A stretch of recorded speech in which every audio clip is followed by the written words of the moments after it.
Welcome to The Fork in the Road with Perry S. Kaufman, business strategy for founders of private companies.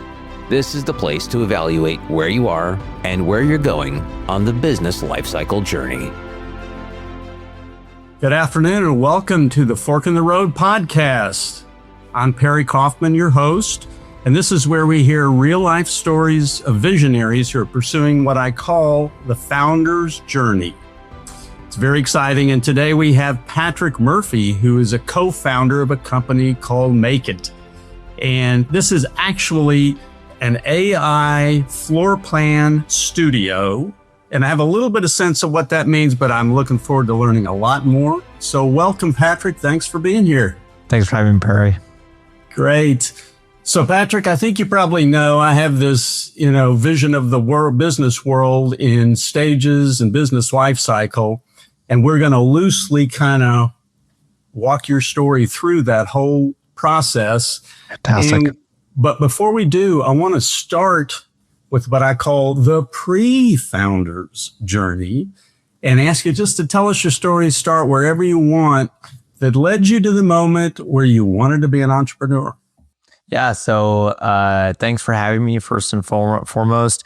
I'm super excited to be here. I always wanted to be an entrepreneur to a certain extent. I think I had a few sort of normal jobs, and I think that I realized that those weren't a good fit for me. I'm a curious person, so I always like learning, and I've had the model of being able to be curious and flexible. My mom's an artist by trade, and my dad's he's a pastor, been in ministry his whole life, so sort of understood non-traditional career paths, I think. But my entrepreneur path really started as early as high school. So started a t-shirt company, started working on that, creating the designs for that, sourcing the materials, selling it around the school, which bending the rules a little bit about what you can do at school, but got my first taste of business there.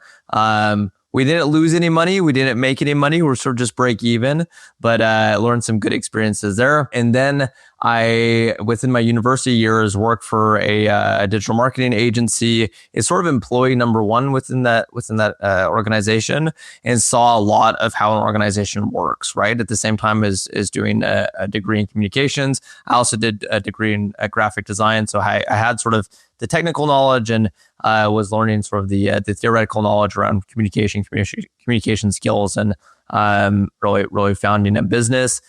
So helped really grow that marketing agency. Saw a lot of things what to do, things that you shouldn't necessarily be doing, the ups and downs of entrepreneurship. And that led me to joining a software development company as head of commercialization. So we were basically commercializing an office management application, a little bit like Envoy or like Robin. This was pre-COVID, so there was still a lot of receptionists and sort of not necessarily the self-check-in. So commercializing that wasn't necessarily the easiest thing. But from early days, I just really knew that I wanted to go out on my own, and those were good learning experiences to then start Maket at the beginning of COVID. So that's sort of the pre-founder journey where I got there, a lot of experiences, and had just a lot of key people along the way that really formed me as an individual and as a leader, and the leadership traits I wanted to carry forward within the founding of the company. So I've talked to folks who turned out to be founders, some of which told me that they were founders by default because they couldn't work for someone else. They didn't take direction well. I'm not putting you in that box, but you can. It sounds like you were really focused on it early, which is excellent. And it sounds like, our parents always influence us in some way, shape, or form, but they may not have played a big part in influencing you entrepreneurially. Is that? I actually, even though my parents weren't sort of formal entrepreneurs and didn't start businesses themselves, there's an incredible amount of parallels when it comes to ministry work and being an entrepreneur. So you gotta be good at public speaking. You got to get the message across and repeat the message sort of continually. You have a lot of ups, a lot of downs. You have people who follow you. You have people who end up by leaving for a variety of reasons. You have to build a team. You have to manage budgets. You have to raise your own support. support and funding. So there's actually a lot of the things that parallel, I think, ministry work with entrepreneurship work. So I think I intrinsically was inspired, but I combined that with just my love for design, graphic design, really making the world a more beautiful place. And that led me to basically the intersection of the physical world and a digital world, and led me to founding an AI architecture company, right? So, a lot of those things were maybe intrinsic, and I didn't realize as I was growing up. But quickly as I started the company, I saw a lot of those parallels, and still see a lot of those parallels. My father helps me a lot for public speaking, sort of how do we get the main message across, and I've carried those skills into my entrepreneurship journey. That's great. So if you had to classify or describe your decision-making DNA, are you one of these, it just hits you and you're go with it, or do you contemplate a little longer, or, what do you think? I have two other founders within the company, great guys, great founders. There was Steph, who he was the original founder of the company. He recruited me to join. He's the COO of the business, the architect, architect by trade. He's very much the analytical one. So he really thinks about every decision, thinks about the impacts, is really calculated in what he does in terms of decisions, manages all the budgets, operational things of the company. I have Simon, who's a little bit of a mix of me and Stefan, who's a little bit more analytical than I am as well, who's heading up the products, who's chief product officer. Sold a few startups before this, sold one to Groupon, another one to Slack, another one to Figma. So very, successful entrepreneur. I'm really the one that is idea strikes me and let's go and do it 110%. And I'm glad that we have a variety of personalities within the leadership team. Yeah, that way. Sounds great. Yeah. So you're familiar with the phrase "fail fast." Exactly. I always say I think the Canadian version of this is always put pucks on net. It's like it's just keep on taking shots, right? That's how I feel. Yep. That sounds great. Yeah. Well, good. So now take us right up to that brink of launch. Yeah, okay. Yeah, absolutely. Now, you were probably ready to launch before everybody else, but we were early within generative AI. So when we started the company, we really had a conviction of we wanted to make architecture simple and accessible to everyone everywhere, right? So we my co-founder, he'll work with a lot of tools like CAD or Revit, Rhino, SketchUp, those types of tools, and super heavy tools, hard to get your ideas across if you're not professional. So we knew that there was a need within the space, but this was pre-generative AI, pre-ChatGPT. So getting to that place of having a really easy to use tool that consumers could use, we had that idea, way back when, but it took a lot of time for the technology to be able to mature to get to the point where we're at now, say, post ChatGPT and Claude, et cetera. So yeah, that's when we started the company, always had that vision, but it did take time for the technology to mature. We launched our first version of platform in 2023 and grew over about 2.5 years to over 1 million users on platform. But we launched really, really early. When I mean early, I'm talking about floor plans that look like an abstract piece of art, broken code, but people really had a deep issue that we needed to fix, and that's just making architecture accessible. And I'm glad that we launched early because we're able to see those things pretty quickly. Yeah. So two things come to mind on that. First of all, I was going to ask you to help us understand your value proposition in what I think I'm going to try to say it, and you're going to fix it for me. But basically, it's probably very exciting for people to be able to see visually what they're trying to shoot for. Exactly. Yeah, exactly. And I really parallel it to using Lovable, using Suno, to a certain extent, maybe using Canva, ChatGPT, Claude. It's become sort of synonymous now with generative AI and democratization. It's things that you weren't able to do, now you're able to do with generative AI. It's the same thing that we're shooting for, right? It's you put in a text prompt, you draw your plans from scratch. Eventually, we'll start from templates, and then you can explore what your space will look like, whether it be a new build or renovation, and see those ideas come to life. And we're combining AI and really simple UI together so the user can get to a point of saying, I have a floor plan that I can use and I can imagine what my space will look like, right? So on that point, I wanted to ask you to help me understand. So are you serving it like me, the consumer who wants to build a home, and or a home builder who wants to design to spec a home? It's both. It's really a mix of both. And that's the beauty of the tool that we've created. We've made it so simple that it works for both, whether it be for new build. So you'd want to create a new home. You want to see what that looks like. You want to generate a few plans, edit those plans, visualize what the space will look like. You can do that. You'll be able to do also renovation projects. So bring in existing floor plans, being able to see what that space can look like as well. You can modify that plan using a text-based prompt or our interface or UI to really be able to imagine what the space will look like. The best way that I can describe it's a little bit like The Sims, right? But for real life, that's really what we're building. So whether it be home builders that use it with their customers and take their existing floor plans and make modifications possible, or consumers that come to us with their floor plans or with no floor plans and they want to generate plans, they'd be able to do both. But we've really made it a consumer focused tool that's just easy to use and get started with.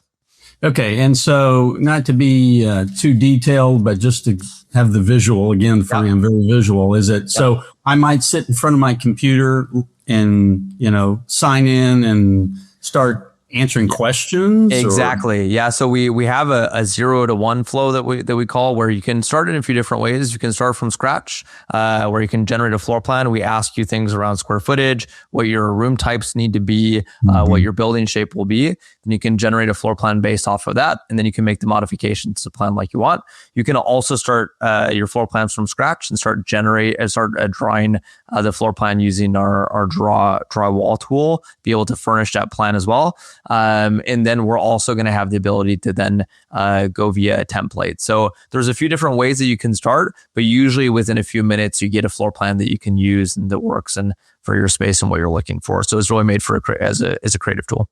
Yeah. So it makes me think about, as I think about, of a consumer of buying houses and what have you, do you have direct competitors, and or if you don't have many, are you bumping into other players in the industry that you kind of overlap with? Yeah, absolutely. There are a lot of interesting solutions within the market, right? So you have the legacy tools, CAD, Revit, Rhino, SketchUp. Those tools are used by professional. They have some generative aspects to them, but they're not necessarily built around sort of this AI native era that we're in. So you can do a lot of things with those tools, but not generative, primarily used by, once again, professionals.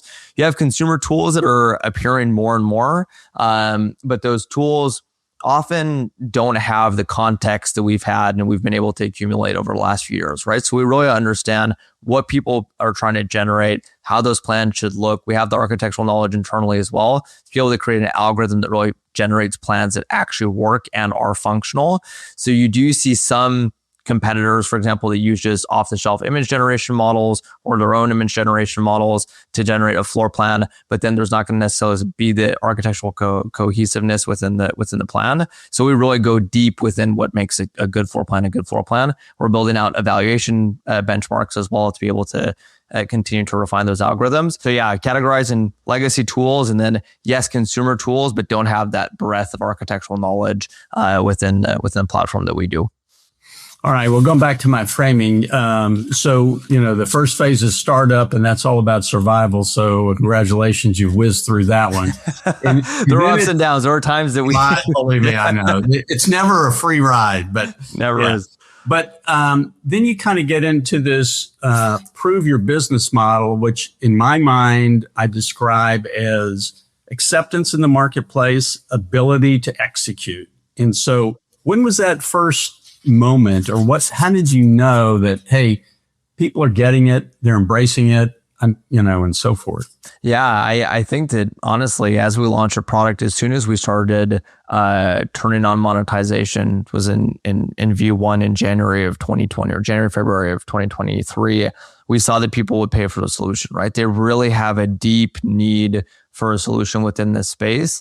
So we really started charging a little bit like the consumer tools that a lot of people use, $20, $30 per month. You can use a platform and really explore different concepts. Now we've expanded to also have some enterprise offerings. We're working with a large home builder in Japan currently that use it with their customers. So we've expanded what the offering and reach of what we're able to provide. But we really just saw that as a lot of people came onto the platform, started using it, started monetizing them in a pretty easy fashion. We've always had the luxury to have having really good distribution as well through organic sort of SEO and some of the other work that we've done. We've always had thousands of people that have used the platform on a monthly basis, and now hundreds of thousands of people, close to hundreds of thousands of people using it on a monthly basis as well. So we've had that luxury as well as we've moved forward. Yeah. And do you provide service thereafter? In other words, if I get on and answer all the questions and say, wow, this looks exactly like what I have in mind, do I run to my home builder? Do I come back to you? What do I do? Exactly. So really, we provide the software piece to it. We don't go further within the architectural process just because we have to have licensed architects, and it's a really we have global usage on the platform. So it's really meant as a starting point to be able to explore what's possible within the space, and then start having a conversation with interior designer, architect, etc., or them using it with their customers. So that's really how we've designed the tool. That's going to continue to evolve, but that's how we have it set up right now. That's great. And so who amongst your co-founders or your organization is the AI guru? Good question. So we have a super solid AI team. Ding and Priscilla, two of our really lead AI engineers. They're really at the heart of what we've done around floor plan generation, AI editing. They've been with us for a very long time as well, almost from the starting of the company. So they have a deep understanding and knowledge of how the space works and architectural constraints need to fit with the AI generated plans. So they're really at the head of sort of leading that charge internally with the generative algorithms that we've developed. Good. So again, using my framework, so we're at stage 2 in proving this business model, and I loosely define it as follows. And I'm not asking for too much information, but I see businesses that get into this stage, and if they can produce 6 consecutive quarters of double-digit growth in the top line and the bottom line, and they're producing bottom line that is commensurate with their peer group. Now, the challenge is I don't think you have any direct peer group, but that's okay. Okay. Yeah. But if you think about it loosely, 6 consecutive quarters of that type of growth trajectory, then it seems to me that you have, gotten the message from the market that they like something about you, and they're accepting and maybe recurring use or spreading the word. Yeah, what we've seen a lot is we've been able to collect just such a great amount of user feedback and data, right? Like not over complexifying the problem that we're trying to solve, but really customers, what they want is they want a good floor plan. So we want to be able to generate floor plans. They really want to be able to edit those plans using a text-based prompt. That's primarily how they want to use it, but also an easy to use floor plan editor. We've developed that in-house, great floor plan editor, and then being able to visualize what their space will look like with specific products. Yes, image references, but really being able to see what their space will look like. We've really made it a point to focus on those 3 things, and it's made us really, really focused on the type of market that we address, who we sell the product to, and not deviating past that. We have a lot of people that want to do commercial, a lot of people that want to do institutional projects, et cetera. Also, a lot of architects that want to go deep within the workflow that we've intentionally not served. And it's really where's the highest concentration of people. We've had a really good luxury of being able to do that. And then we also believe that revenue will continue to follow if you really fix that simple problem for people as we move forward, right? Yeah, good. All right. So sounds like to me you've transitioned to what I refer to as stage 3. So and I think, and you can correct me if I'm wrong, so you're in growth mode for sure. Yeah. And if I understand correctly, you might have raised some outside capital. We did. Yep. Primarily to fuel growth, I suspect. Absolutely. Yep. Okay. And I don't know if you've gone through strategic planning process and, multiple year time horizons, but I heard, interestingly, it sounds like you feel like this residential corridor you're totally committed to. Doesn't mean nothing's forever necessarily, but that I mean, you're not going to get distracted. So you're pursuing that. So the market size continues to provide you, plenty of growth opportunity, I suspect. Absolutely. And we always say that our market is anybody who is a current homeowner or aspiring homeowner. So it's basically globally, right? And those who serve them, right? So home builders, general contractors, real estate developers. We've really taken the mission to make affordable housing and just beautiful architecture at heart when it comes to residential. Doesn't mean that there aren't tools that are going to surface that will help architects do commercial spaces. Good example of this is being able to use our draw plan from scratch feature, and then you could do commercial spaces. And we're actually seeing this, people wanting to do hotels and office spaces and being able to go further. But the primary focus that's really been aligned within the roadmap where we want to go with the product will continue to be residential. We really have a deep empathy for people and how they want to craft a residential space. And we're going to continue to focus on being solely residential. And it doesn't matter if it's, 800 feet or 8,000 feet. Yeah, absolutely. Yeah. And we've been even impressed ourselves of what our algorithm can do with small spaces, with large spaces. It's pretty impressive to see what people have been able to do with the platform of small or big spaces. So I spoke to somebody the other day, a little off topic, but it might be interesting, who has a piece of land that they're planning to develop mini houses. Yep.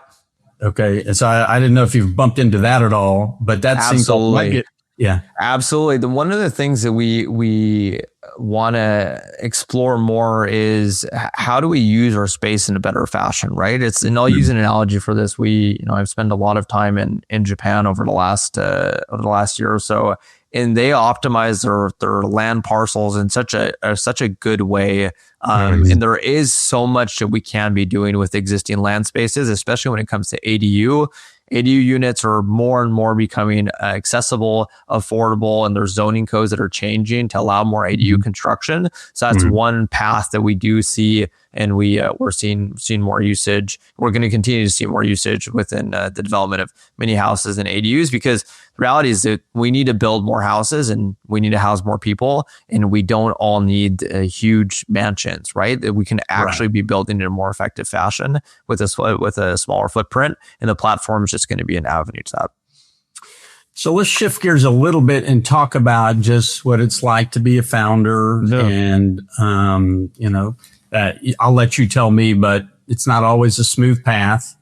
And I would say that it is more complicated with co-founders, and 2 is more complicated than 1. 3 is probably even a geometric jump, I would say. This is. So anything you can share about the skill sets needed to have co-founders? It really does sound like a cliche, but the team and the problem space that you're working in are the 2 ingredients of a successful company. Like, I look at both of my co-founders, I think like I mentioned, one of them is, the architect. He understands the space. He's the domain expert. He is very good with operations. I always say that if he wasn't there, we would be in trouble, right? Of actually running the business like it should be run. And also good from a financial management perspective as well. Also make sure the company is always in a healthy spot. And the third co-founder we brought about a year and a month ago, Simon, who's Chief Product Officer, scaled and sold 3 companies before, really has just deep product knowledge. And he also spent the last, I think it was 4 years renovating a house, gut reno, in Vancouver. So he understands from a consumer perspective. I redid my kitchen last year. I lived a lot of these frustrations as well. So we all have a lot of the domain experience and knowledge, and then we all have different personalities that work actually really well together. And the same thing goes for our team. We have such a low ego team. We're highly collaborative, and we have a lot of high agency people within the team. So it just makes it unbelievable to work with them. I gave the analogy on a LinkedIn post that I did of the Montreal Canadiens. So I'm a big Montreal Canadiens fan. From top down all the way to their players, So Jeff Gordon, Ken Hughes, the management team, down to Martin Saint-Louis, the coach, down to the players, they really cast a vision, and everybody has followed that vision, has bought in, highly collaborative. They've become a really tight-knit team. I always like to actually take a look at how that management structure happens, how they're fixing gaps and holes within the team, and translate that to our own, management experience. So just an unbelievable team that we have. I would encourage you, if you're not familiar with an author who wrote a book called The 5 Dysfunctions of a Team. Mm-hmm. Have you ever heard of it? No. Oh, you should check it out. Oh, I mean, it sounds like you've already kind of got this under control, but it's a fascinating, simplified, version of what it takes to bring a team together to be successful. And if it's not for you, any other listeners, I would I use it in my work when I see that there is some quote dysfunction or challenge. And it's one of the things that I love the most about building the company is building that team dynamic and understanding where there's key players that are missing. How can we be a little bit more smooth? What does that look like? How do we have more communication within the team? And it's just, I really say it with the utmost sincerity that we just have an unbelievable team. The talent pool that's available in Montreal, I think compared to places like San Francisco or New York is world class. It really is unbelievable to be able to build a company here. All right. So one of the tougher questions, did you ever have a moment where this just may not work? We may not make it. Absolutely. Yeah, absolutely. Multiple times. We were really early within the space. So we had the idea and we saw that there was a market there, but I think being able to see that the progress of technology and where we wanted to go, being able to see that catch up with the vision that we had was really opportunistic. And there were times really before generative AI was a thing, before the evolution of models and what they can do now, where we said, well, yeah, we have a great idea, but is the technology going to be able to catch up to where we want to go? So that was one point. And then also, obviously, within the fundraising journey, right? Within our last fundraise, we spoke to a lot of investors and got a lot of feedback of saying, this isn't right, or, the market's not big enough, et cetera, like some feedback on that side, and had a whole fundraising process actually just fall apart at the last minute. And then sort of miraculously come back together within the start of 2025. So there were multiple times that we thought that the company wasn't going to make it. It was never those drastic stories of we have, 2 days of runway left in the bank account. Stefan has made sure that we've been always in a really good financial position. But we've definitely thought that before of, this might not work.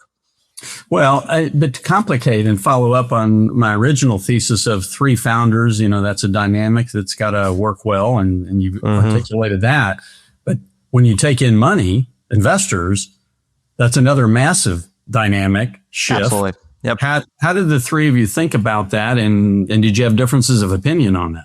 We've always had great financial backers. Honestly, we have some that are here locally. So Amiral Ventures is our main partner here in Montreal. The managing partner is an entrepreneur who sold his business and has backed, I think it's close to 100 companies, is an angel investor. So really understands founders deeply and thinks a little bit like in San Francisco, venture capitalists, like very much taking early bets on companies. And I think Canadian venture capital can be a little bit more conservative. So we've been really happy to have them within the cap table. And then San Francisco venture capital as well, and then the UAE as well from a strategic standpoint. So we've always just had financial backers that have really understood the vision of where we want to go and understand the potential of what we're doing. So honestly, it's been one of those things, just like the team composition, that has just been the perfect mix of investors and the expectations they have for the company. But surely you got in front of some potential investors that when you walked away, you said, I don't care how much money they have. It doesn't matter. It's not absolutely. Absolutely.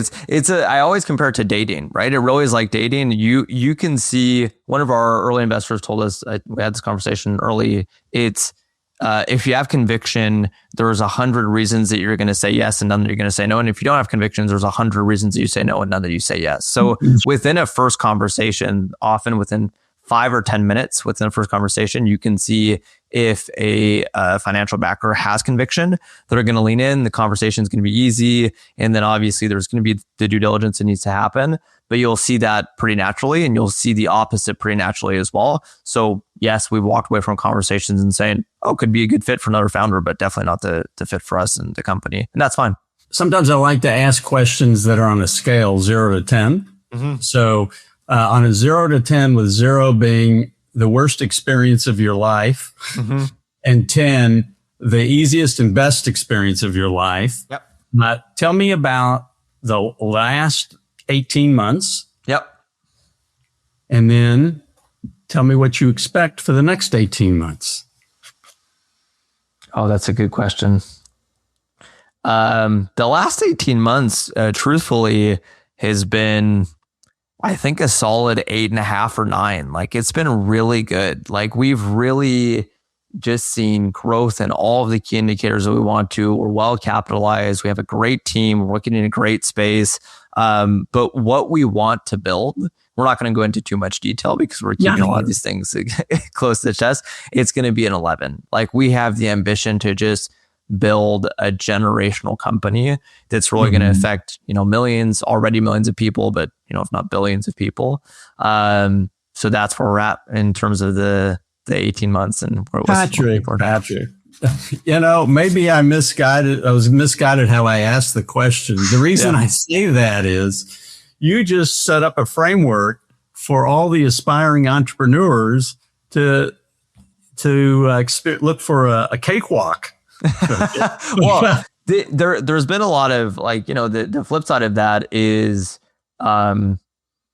there was a lot of times where you're not going as fast as you want to. Things are breaking. There's bugs. There's people who aren't happy, and you're trying to fix those things. There's competitors that are shipping features that before you.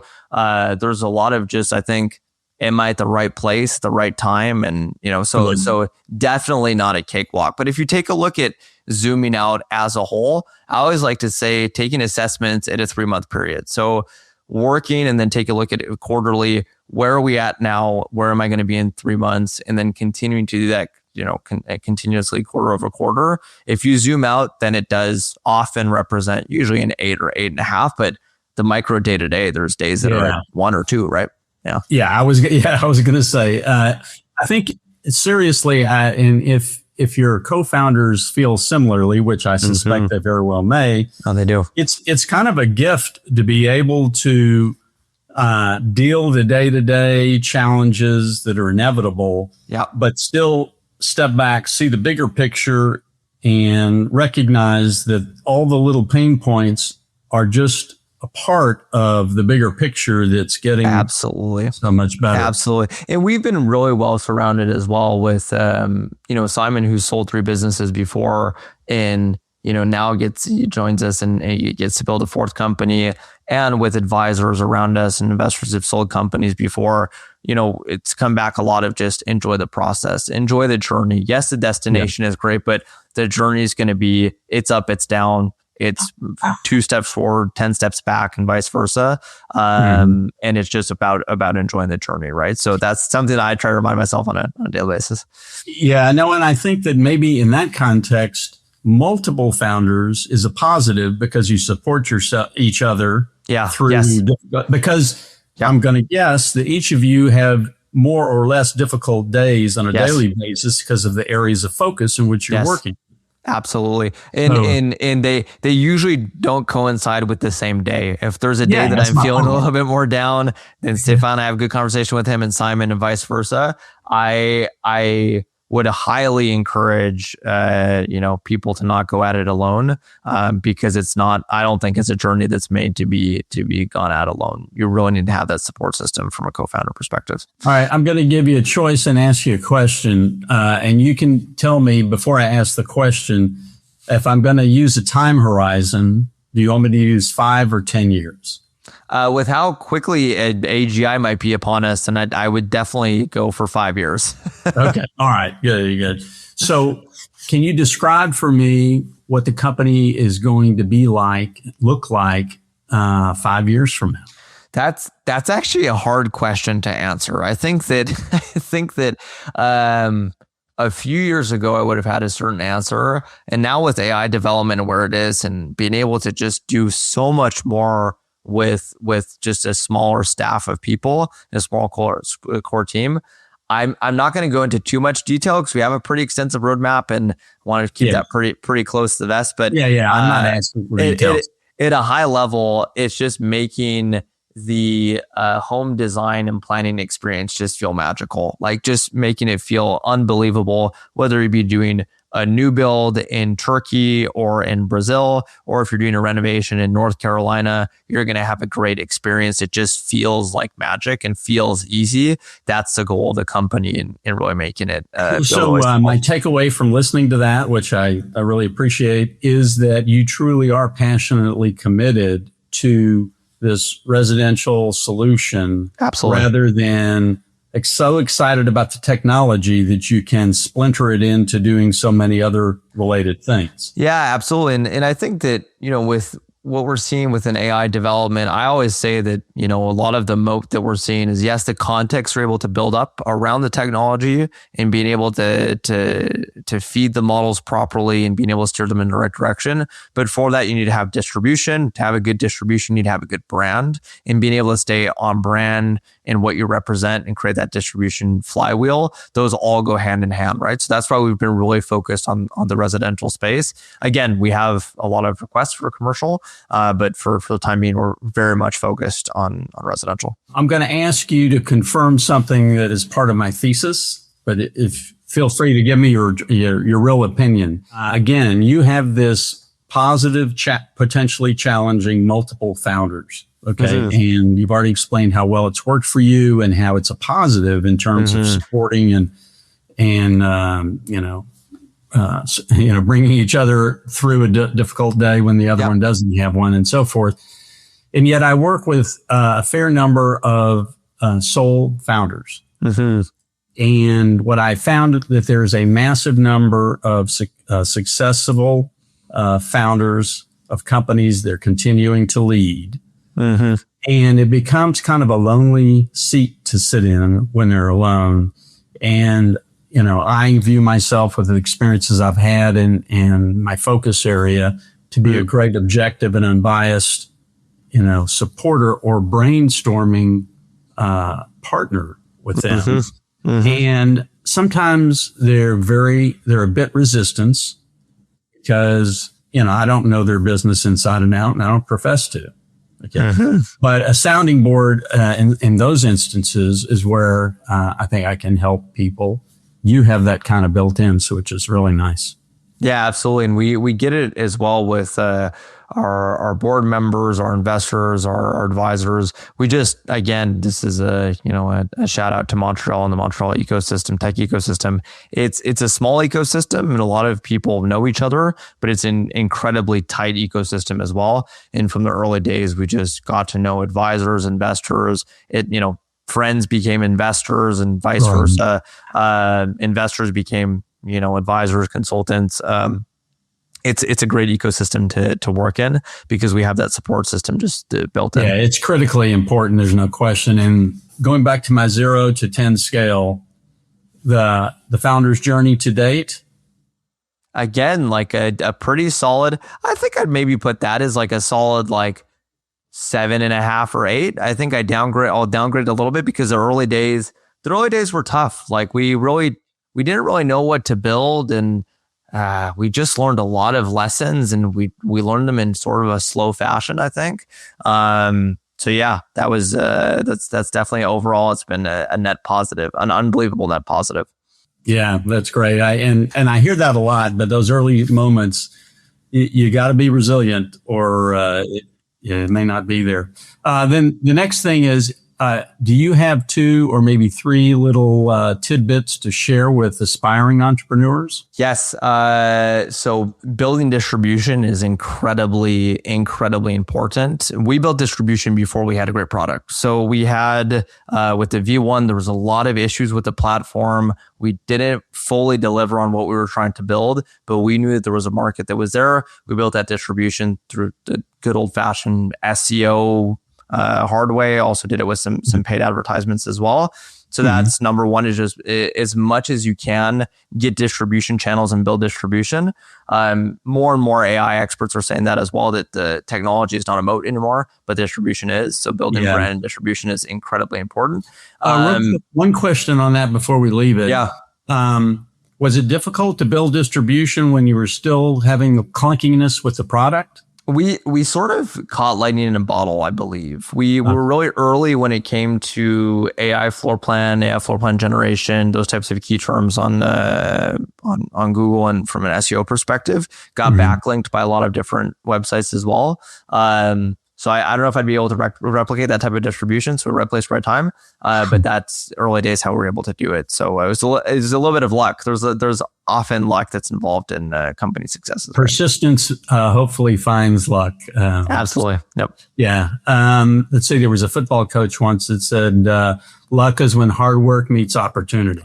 So. Yeah, that's right. Yep. And being curious, I think that being curious, and I'd say be curious and also learning as fast as you can. I always say, again, I'll say it's, you put pucks on net, you take shots. From that, you're able to learn in a quick fashion and not waiting for something to be perfect, because you just learn so much by being able to ship in a quick fashion. We've been able to see that really play throughout the whole history of the company. And then being curious as well. Like I mean, in the world of AI, a skill that you don't know, you can pick up quickly. Our marketing team is now doing videography and social media stuff and customer success. They're doing the job of basically a team of 10 or 15 people, traditionally of 10 or 15 people, and now they're 2 people, right? So I'd say that use AI tools, be curious, and work on a big problem that you want to solve as well. So take into account what's possible right now is going to be obsolete in a month or 2 months or a year. So really focus to work on big problems that need to be solved. You mentioned it, but one of my other favorites is don't let perfection be the enemy of good. Absolutely. Absolutely. Just ship it. Yeah, that's exactly right. Yeah. Well, listen, Patrick, congratulations to you and the whole team. You've done an amazing job, and we're going to watch out for future, even better news coming out of things that you are doing. Awesome. How can people find you, get in touch with you, follow you? Yeah. You can find me on LinkedIn. You can find me on Twitter. I guess it's called X now. That's the best way to find me on X. I think you'll maybe get a little bit more of my spicy thoughts sometimes, and LinkedIn a little bit more of a filtered professional view. But that's the best way that you can find me. Yeah. Excellent. Well, thanks so much for your time. And congratulations again. And I look forward to hearing more. Thanks, Perry. Appreciate it. Take care. This has been The Fork in the Road with Perry S. Kaufman. If you're a founder and this episode helped you think differently about where you are and where you're going, please visit perryskaufman.com.